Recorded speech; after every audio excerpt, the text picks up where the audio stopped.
नमस्कार,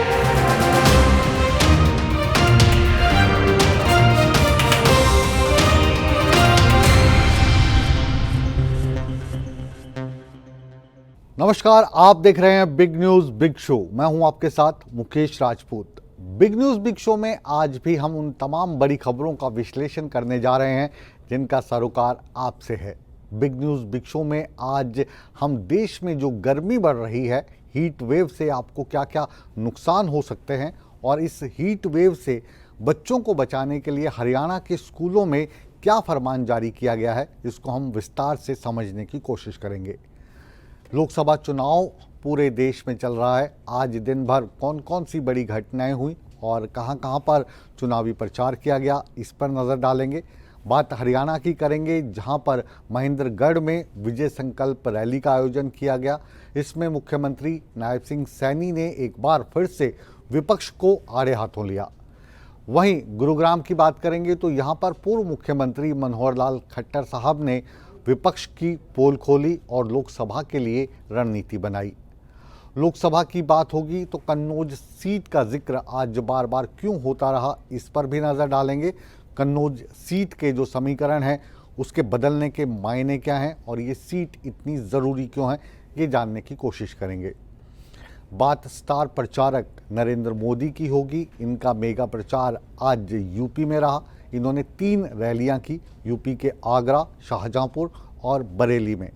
इन रैली में आज क्या खास रहा और जो आरोप प्रधानमंत्री पर लग रहे हैं, उन आरोपों का इन रैली के माध्यम से उन्होंने क्या जवाब दिया, ये भी ज़रूर देखिएगा। और साथ ही साथ हम आज आपको बताने जा रहे हैं बिग न्यूज़ बिग शो की पहली खबर। ये खबर बहुत बड़ी है क्योंकि चुनाव आयोग ने भारतीय जनता पार्टी और कांग्रेस दोनों को नोटिस जारी किए हैं। अब चुनाव प्रचार जोरों पर है। राजनीतिक दल इस चुनाव को जीतने के लिए एड़ी चोटी का जोर लगा रहे हैं। मंच पर खड़े होकर बड़े बड़े वायदे तो किए ही जाते हैं, जिसमें कभी धर्म की बात होती है, कभी जाति की बात होती है, कभी आरोप प्रत्यारोप एक दूसरे के ऊपर लगाते हैं और कभी कभी मर्यादा भी लांघ जाते हैं। ऐसे में या तो राजनीतिक पार्टियां चुनाव आयोग के पास जाकर एक दूसरे की शिकायत करती हैं या फिर चुनाव आयोग खुद इनका संज्ञान लेकर राजनीतिक पार्टियों पर या भाषण देने वाले शख्स पर नोटिस भेजता है और उससे जवाब मांगता है। अगर सही मायनों में जवाब सही ना मिले तो चुनाव आयोग कार्रवाई भी करता है। आज भारतीय जनता पार्टी और कांग्रेस को नोटिस क्यों दिया गया, इस नोटिस में क्या लिखा है और ये जो दोनों बड़े दल हैं, नोटिस जारी होने के बाद इनकी प्रतिक्रिया क्या रही, देखिए हमारी इस खास रिपोर्ट में।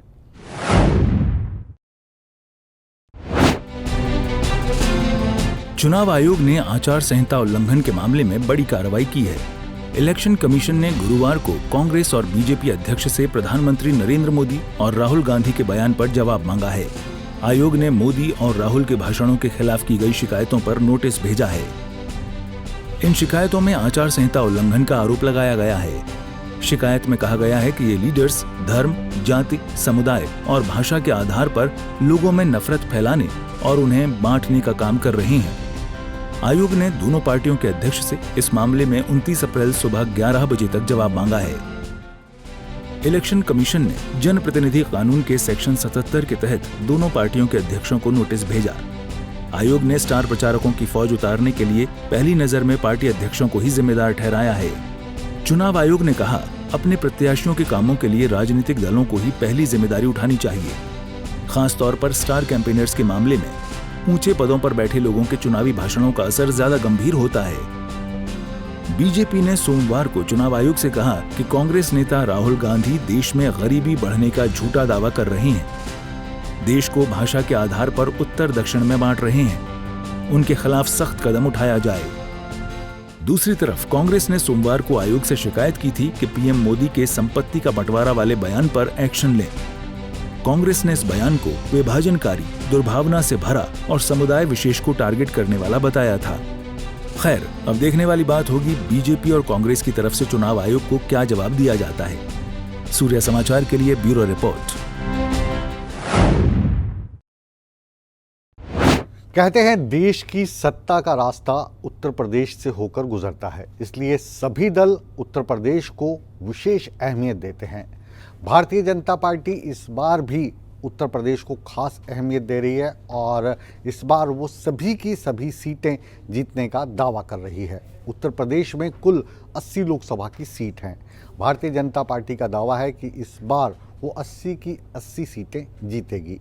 प्रधानमंत्री नरेंद्र मोदी इस सपने को पूरा करने के लिए लगातार उत्तर प्रदेश में चुनाव प्रचार कर रहे हैं।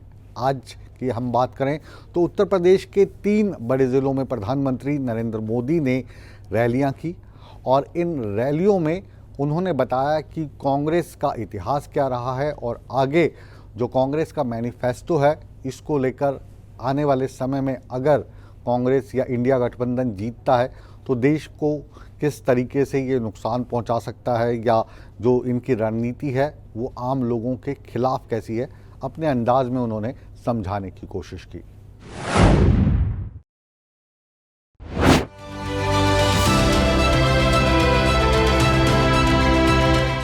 दूसरे चरण की वोटिंग के लिए प्रचार का शोर थमने के बाद अब सियासी दलों ने अगले चरण के चुनाव प्रचार में पूरी ताकत झोंक दी है। प्रधानमंत्री नरेंद्र मोदी ने यूपी से लेकर मध्य प्रदेश तक ताबड़तोड़ रैलियां की। सबसे पहले एमपी के मुरैना में प्रधानमंत्री ने चुनावी हुंकार भरी। कांग्रेस की पॉलिसी है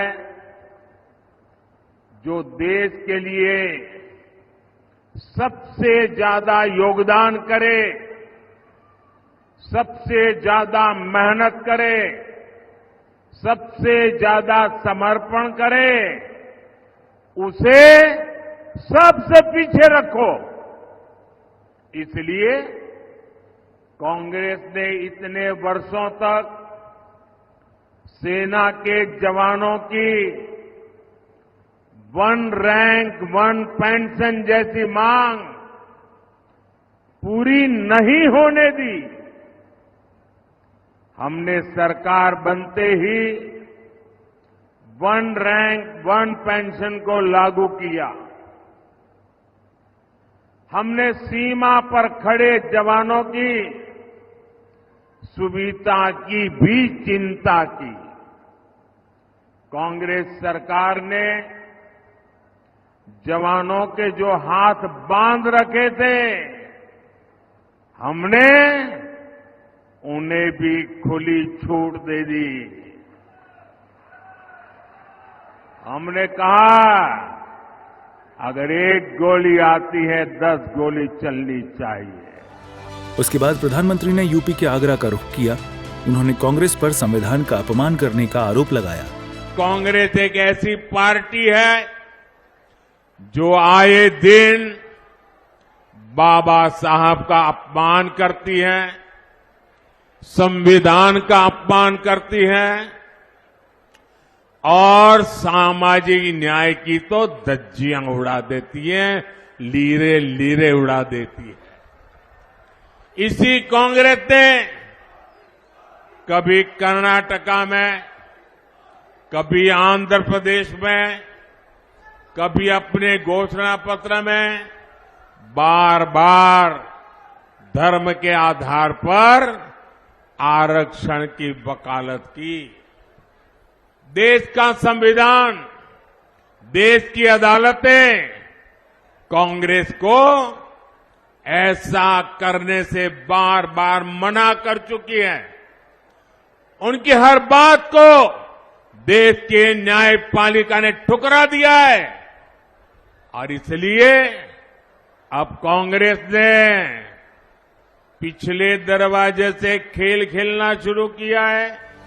बरेली जिले के आंवला लोकसभा में प्रधानमंत्री ने इंडी गठबंधन पर करारा प्रहार किया और कहा कि इंडी गठबंधन तुष्टीकरण के लिए किसी भी हद तक जा सकता है।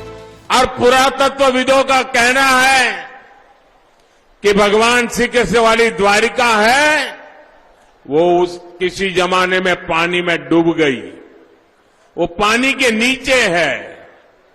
तो मैं बड़ी श्रद्धा के साथ समंदर में गया, बहुत नीचे गया, प्रभु श्री कृष्ण के उस द्वारिका के उन पत्थरों को स्पर्श करके आशीर्वाद लेने के लिए मैं वहां गया। लेकिन कांग्रेस के शाहजादे ने उसका भी मजाक उड़ाया।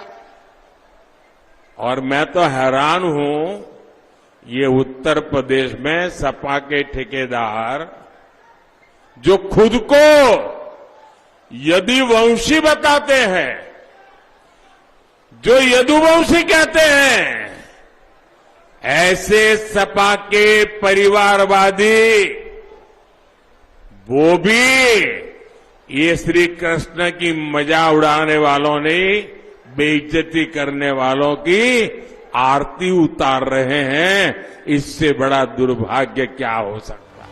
अंत में प्रधानमंत्री शाहजहांपुर पहुंचे, जहां उन्होंने राहुल गांधी और अखिलेश यादव का बिना नाम लिए प्रहार किया और कहा कि कई बार दो लड़कों की जोड़ी फ्लॉप हो चुकी है। दो लड़कों की जोड़ी, दो लड़कों की जोड़ी जो खुद कई बार फ्लॉप हो चुकी है, आप उनसे विकास की कोई उम्मीद कर सकते हैं क्या? कर सकते हैं क्या? कर सकते हैं क्या? साथियों, हमारी सरकार के लिए युवा, गरीब और महिला और हमारा अन्नदाता, ये हमारी पहली प्राथमिकता है। हमने 4 करोड़ गरीबों को पीएम आवास दिए हैं, तो इनमें अधिकांश महिलाओं के नाम पर बनवाए गए हैं। शौचालय, उज्ज्वला योजना और जल जीवन मिशन से हमारी बहनों की ये जीवन से मुश्किलें कम करने के लिए ये आपका भाई दिन रात काम कर रहा है। बहरहाल चुनावी मौसम है, कोई भी सियासी दल प्रचार अभियान में कोर कसर नहीं छोड़ना चाहता है। बीजेपी की ओर से प्रधानमंत्री नरेंद्र मोदी ने खुद प्रचार का जिम्मा संभाला हुआ है। सूर्या समाचार के लिए ब्यूरो रिपोर्ट। उत्तर प्रदेश की बात को ही आगे बढ़ाते हुए अब बात करते हैं कन्नौज सीट की। उत्तर प्रदेश में इंडिया गठबंधन के तहत समाजवादी पार्टी और कांग्रेस पार्टी मिलकर चुनाव लड़ रहे हैं और इस महागठबंधन के लिए कन्नौज सीट लगातार चर्चा में रही है। आज इस सीट पर फिर समीकरण बदले हैं। समाजवादी पार्टी का ये गढ़ मानी जाती है कन्नौज सीट और लोकसभा चुनाव में बार बार इसमें उम्मीदवार को बदला जा रहा है। सपा की ओर से अब कन्नौज सीट पर दावेदार बनाया गया है। इस कन्नौज सीट को लेकर क्या महागठबंधन में कोई समीकरण बदल गए हैं और इसके पीछे का राज क्या है, और अगर समीकरण बदलते हैं तो इसका नफा नुकसान क्या होगा, इसको आंकने की कोशिश है हमारी ये खास रिपोर्ट।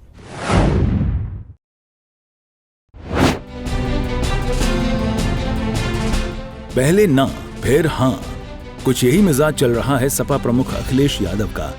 चौथे चरण के नामांकन के आखिरी दिन कन्नौज से अखिलेश यादव ने पर्चा भर दिया। इस दौरान रामगोपाल यादव उनके साथ मौजूद रहे। अखिलेश यादव प्रस्तावकों के साथ नामांकन करने कलेक्ट्रेट पहुंचे थे। सपा ने 3 दिन पहले ही इस सीट पर तेज प्रताप यादव को उम्मीदवार बनाया था।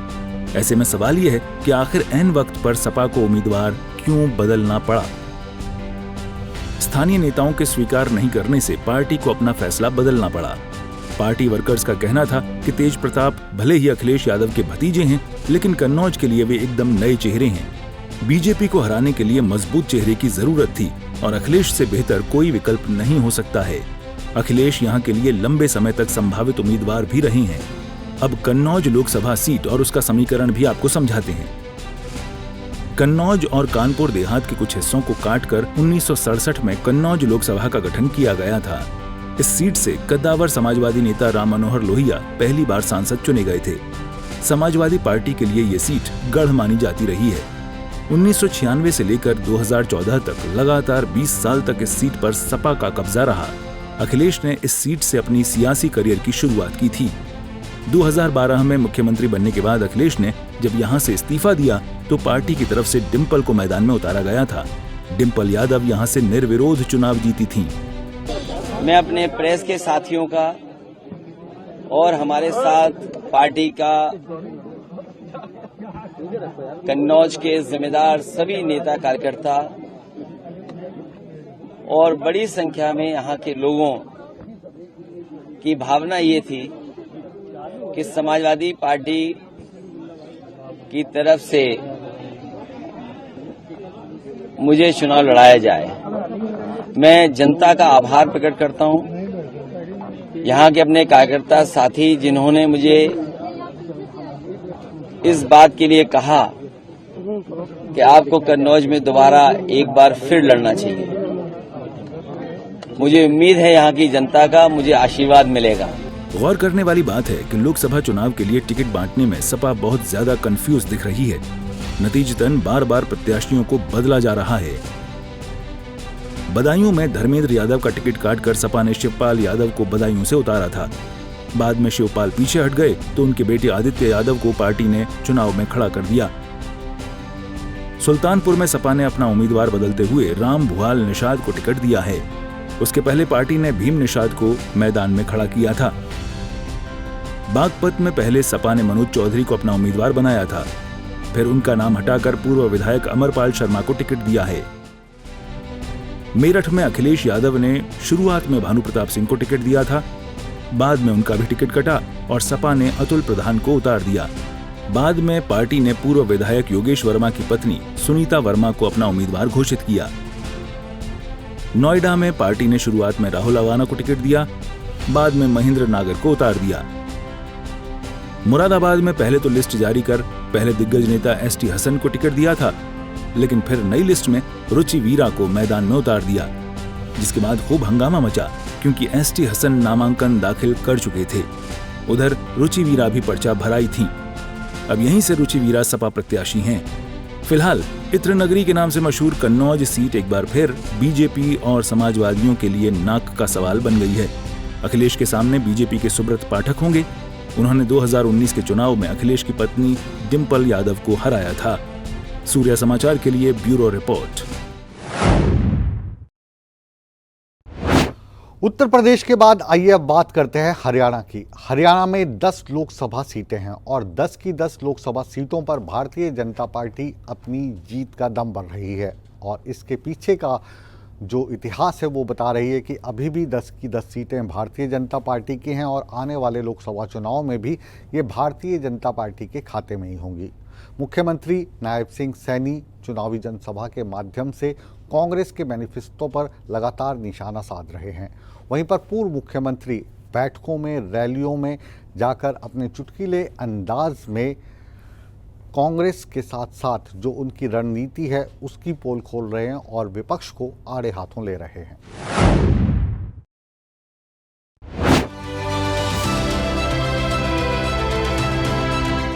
लोकसभा चुनाव को लेकर प्रचार प्रसार अपने चरम पर है। हरियाणा में रैलियों की गूंज सुनाई दे रही है। इसी कड़ी में महेंद्रगढ़ में बीजेपी की विजय संकल्प रैली हुई, जिसमें मुख्यमंत्री नायब सिंह सैनी ने बतौर मुख्य अतिथि शिरकत की। बता दें कि लोकसभा चुनाव को लेकर हरियाणा के मुख्यमंत्री का महेंद्रगढ़ जिले में ये तीसरा दौरा था। मंच से मुख्यमंत्री नायब सिंह ने कांग्रेस पर जमकर निशाना साधा और कहा कि कांग्रेस का 55 साल का कार्यकाल रहा जो एक परिवार का ही रहा। कांग्रेस है, कभी वो यूपीए के रूप में आती है, कभी इंडी गठबंधन के रूप में आती है। भाइयों, इनका जो कार्यकाल रहा एक परिवार का कार्यकाल रहा, कोई छोटा कार्यकाल नहीं रहा। 55 साल 60 साल तक उन्होंने इस देश के ऊपर शासन किया और 55-60 सालों के शासन को अगर हम देखें, नरेंद्र मोदी जी के 10 वर्षों को देखें तो भाइयों जमीन आसमान का अंतर हमें उस कार्यों के अंदर नजर आता है कि जो 55 साल 60 साल इस देश के ऊपर सत्ता में काबिज रहे हैं, पिछले 10 वर्षों तक वो स्वयं इस सरकार के अंदर साझीदार रहे हैं। जिस प्रकार की सरकार वो उन्होंने चलाई है, भाइयों ये आज न्याय की बात कर रहे हैं, लोगों के साथ अन्याय होता था। मुख्यमंत्री नायब सिंह ने आगे भी कांग्रेस पर तीखा प्रहार करते हुए कहा कि कांग्रेस की गारंटी पर अब देश को विश्वास नहीं रहा। आज ये घमंडिया गठबंधन के लोग भाइयों होल्डिंग लगा करके आज इस प्रकार का प्रचार कर रहे हैं कि आप हमें वोट दीजिए, हम गारंटी देते हैं हम ये काम करेंगे, आप हमें वोट दीजिए, हम गारंटी देते हैं हम वो काम करेंगे। भाइयों, आपकी गारंटी, कांग्रेस की गारंटी इस देश ने देखी है। ये कोई छोटा कार्यकाल नहीं देखा। 55 साल 60 साल तक इस शासन को भुगता है। जब भी कांग्रेस की सरकार देश या प्रदेश के अंदर बनी है, भाइयों, भ्रष्टाचार की गारंटी वो कांग्रेस के शासन के अंदर हमें इस देश के लोगों को भाइयों देखने को मिली है। कांग्रेस की ये गारंटी है कि भाइयों अगर एक गैस का सिलेंडर भी लेना है तो भाइयों वो भी 3 दिन लाइन में खड़ा रहना पड़ता है। इस बात को देश नहीं भूला है। ये कांग्रेस की गारंटी है। और भाइयों, कांग्रेस की गारंटी है कि लोगों को लाइन में खड़ा करना और ये बातें तो करनी कि हम 24 घंटे बिजली देंगे, परंतु 4 घंटे बिजली भी हमें भाइयों पार्ट के अंदर देने का काम ये कांग्रेस के ही लोग करते थे। ये कांग्रेस की गारंटी है, परंतु इस गारंटी के ऊपर अब देश को विश्वास नहीं रहा। मुख्यमंत्री ने यह भी दावा किया कि कांग्रेस के राज में भेदभाव था, लेकिन बीजेपी ने इस भेदभाव को खत्म किया। कांग्रेस के समय के अंदर भेदभाव पनपता था। आज उस भेदभाव को भी हमारी इस डबल इंजन की सरकार ने उस भेदभाव को भी समाप्त किया है। मुझे ध्यान में है, ये महेंद्रगढ़ की सरदारी बैठी है। भाइयों, कांग्रेस की सरकार थी, ये बोलते थे कि हम काम करेंगे, परंतु एक ही क्षेत्र तक विकास सिमट करके रह जाता था। महेंद्रगढ़ नारनौल तो देखता ही रहता था। ये कांग्रेस के समय में होता था। इस डबल इंजन की सरकार ने वो सम्मान वो युवाओं का भी बढ़ाने का काम किया। युवाओं के साथ साथ माँ बाप का भी विश्वास आज ऊंचा हुआ है कि आज इस सरकार के अंदर बिना पर्ची बिना खर्ची के युवाओं को रोजगार देने का काम इन 10 वर्षों के अंदर हमारी ये डबल इंजन की सरकार ने किया है। भाइयों, हमने इस बात को भी समझना है। वहीं बुधवार देर रात गुरुग्राम के गुरुकमल में लोकसभा चुनावों के मद्देनजर लोकसभा प्रभारियों और संयोजकों की बैठक हुई, जिसमें मुख्यमंत्री नायब सैनी, पूर्व मुख्यमंत्री मनोहर लाल ने शिरकत की। आगामी दिनों में होने वाली रैलियों के आयोजनों पर भी बातचीत हुई। खुद मुख्यमंत्री ने मौजूद पदाधिकारियों से संबंधित लोकसभाओं का फीडबैक भी लिया। हालांकि सीएम और पूर्व सीएम दोनों ही ये कहते दिखे कि कांग्रेस की ओर से उम्मीदवारों में हो रही देरी चुनावी समर का मजा किरकिरा कर रही है। मजा तब आए जब विपक्ष भी सामने उम्मीदवार के साथ तैयार हो। देखिए, अभी मंथन चल रहा है कांग्रेस में। कांग्रेस में हमने कहा था कि पीछे भी, क्योंकि कभी लिस्ट कहीं जाती है कभी कहीं जाती है और बड़े बड़े नेता हैं जो, और वो कहीं ना कहीं बचते हुए दिखाई दे रहे हैं चुनाव से, और उसको लेकर के वो ज़्यादा मंथन उसके ऊपर चल रहा है। हम तो चाहते हैं कि वो जल्दी लिस्ट उनकी आए, क्योंकि एक तरफा अभी सारा माहौल है और जो ही जब मैदान में प्रत्याशी आएंगे तो अच्छा लगेगा। हमें बड़ा ताज्जुब ये है कि सारी जो कबड्डी का खेल या कुश्ती का अखाड़ा ये वन साइड चल रहा है, सामने कोई है नहीं, फिर भी आखिर अच्छा अभ्यास भी है, अच्छी वर्जिश भी हो रही है। हमारे कार्यकर्ता उत्साह में, जनता उत्साह में है, किसी प्रकार की कोई दिक्कत कमी है नहीं। अगर कमी है तो एक ही है कि सामने प्रत्याशी घोषित हो जाए तो जरा कुश्ती में मजा ज्यादा आएगा। कुल मिलाकर हरियाणा में प्रचार प्रसार की कमान मुख्यमंत्री नायब सिंह और पूर्व मुख्यमंत्री मनोहर लाल दोनों ने संभाल रखी है। 25 मई को छठे चरण में हरियाणा की 10 लोकसभा सीटों के लिए मतदान होगा और 4 जून को ये साफ हो पाएगा कि जनता ने किसका राज तिलक किया है। सूर्य समाचार के लिए महेंद्रगढ़ से जोगेंद्र कुमार और गुरुग्राम से नीरज अंबावता की रिपोर्ट।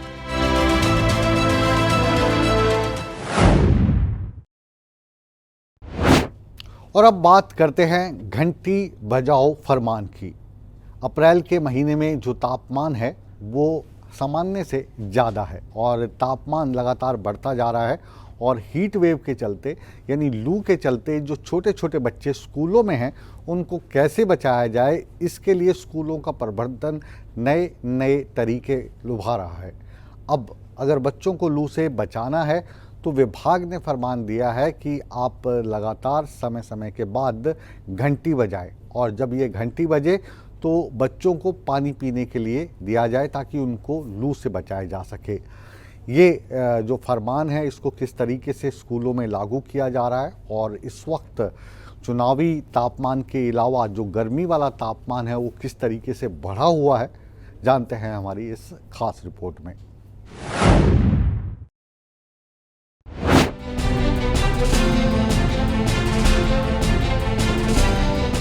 हरियाणा सरकार स्कूली बच्चों को मिलने वाली परिवहन सेवाओं को लेकर सतर्क हो गई है। इस कड़ी में राज्य के सरकारी स्कूलों में पढ़ने वाले पहली कक्षा से 12वीं कक्षा तक के बच्चों को परिवहन सुविधा मुहैया करवाने के उद्देश्य से सभी जिला शिक्षा अधिकारियों को गाइडलाइंस जारी की गई हैं। शिक्षा निदेशालय की तरफ से बुधवार को प्रदेश के सभी जिला शिक्षा अधिकारियों को जारी किए गए पत्र के अनुसार निःशुल्क परिवहन व्यवस्था का लाभ लेने वाले छात्र छात्राओं का डेटा MIS पोर्टल पर अपलोड किया जाएगा। MIS पोर्टल पर ट्रांसपोर्ट लिंक पर अपलोड विद्यार्थियों की जानकारी होगी। ट्रांसपोर्ट लिंक पर वाहनों की सूची और रूट मैप होगा अपलोड। ये योजना प्रत्येक जिले के एक एक खंड में शुरू होगी। पहली से 12वीं तक के बच्चों को निःशुल्क परिवहन व्यवस्था का लाभ मिलेगा। पूर्व मुख्यमंत्री मनोहर लाल ने 16 जनवरी को योजना शुरू की थी। इसके साथ ही शिक्षा विभाग ने बढ़ती गर्मी को लेकर भी स्कूलों के लिए एडवाइजरी जारी की है। इसमें जिला शिक्षा अधिकारी, जिला मौलिक शिक्षा अधिकारी, खंड शिक्षा अधिकारी को अपने अधीन आने वाले स्कूलों पर इस गर्मी को देखते हुए पूरा ध्यान देना होगा। विद्यार्थियों को खुली धूप में न बिठाया जाए। किसी भी प्रकार का कार्यक्रम खुली धूप में न किया जाए। विद्यार्थियों के लिए साफ पीने के पानी की व्यवस्था। स्कूलों में पानी पीने के लिए घंटी बजाई जाएगी। स्कूल में रेड क्रॉस फंड से ORS पैकेट्स की व्यवस्था होगी। गर्मी से बचने के उपायों पर विद्यार्थियों के साथ चर्चा होगी। किसी भी आपात स्थिति में स्थानीय अस्पताल से संपर्क की सुविधा। खिड़की को रिफ्लेक्टर जैसे एल्यूमिनियम, पन्नी, गत्ते ढककर रखें। खिड़कियों और दरवाजों पर पर्दा लगाया जाए। मौसम विभाग के अनुमान पर अलर्ट रहें।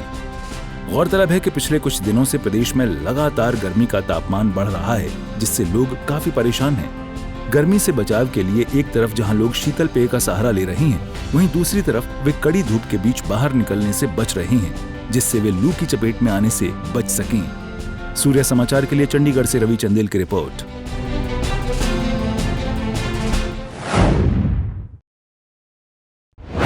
तो फिलहाल गर्मी वाला तापमान और चुनावी तापमान दोनों ही बढ़े हुए हैं, तो आप भी अपना ध्यान रखिए और लगातार हमारे साथ बने रहिए, क्योंकि बिग न्यूज़ बिग शो के बाद भी सूर्य समाचार पर खबरों का सिलसिला लगातार जारी है। बने रहे हमारे साथ।